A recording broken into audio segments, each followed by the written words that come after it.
waxa uu yidhi ummaddan anbadka ah ee ka irdhowday afkeedii dhaqankeedii ilowday ilaahay amarkiisa iyadoon isu noole qabiil uun isu haysta ee waxaanan aqooni af wuxuu ka xishoodo maanta la ysku ammaano waa adduun rugmaye miyaan aakhir zamaankii astaantiisii la joogin ummaddan anbadka ah ee ka irdhowday afkeedii dhaqankeedii ilowday ilaahay amarkiisa iyadoon isu noole qabiil uun isu haysta ee waxaanan aqooniya af wuxuu ka xishoodo maanta la ysku ammaano waa adduun rugmaye miyaan aakhir zamaankii astaanteedii la joogin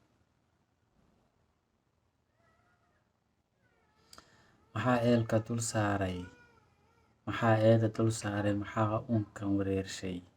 maxaa ooriyihii reerka guryihii ka eryaaya ku qasbaya caleenka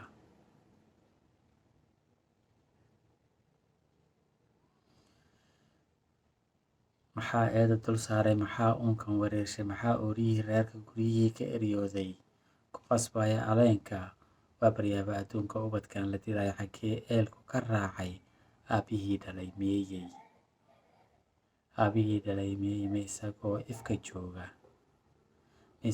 joogay aqoon yihiin ubadkiisu uurku taallada maanka ilmadeyda gobcaysa ee karkayga ka hoortay ahdaydiyo taaha aminkaan dhigi mooyi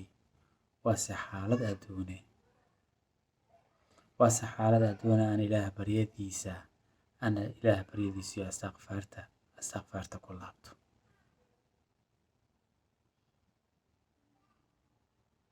maxaa eeda dul saaray maxaa uunkan wareershay maxaa oorihii reerka guryihii ka eryooday ku qasbaya caleenka waa baryaaba adduunka ubadkan la dilaayo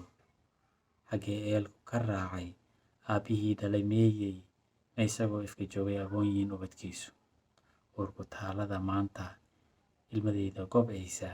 ee garkayga ka hortay ahdaydiyo taaha aminkaan dhigi mooye waase xaalad adduune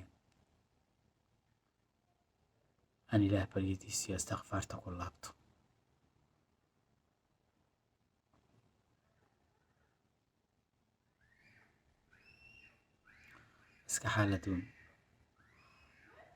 iska xaaladun maanta wiil Soomaaliyeed meel kastoo adduunyada kamida lagu dilayaa wiil yaroo weli qaan gaarin teenager yaa xabsiya lagu gurayaa dhibaatada adduun haddana ma aqaano weli caqligu sooma nuucnuucsanin qabiil iyo qolo iyo qansax iyo qorax iyo reer reebelaan weli daba taagana annagoo intaasoo dhibaataa nagu dhacday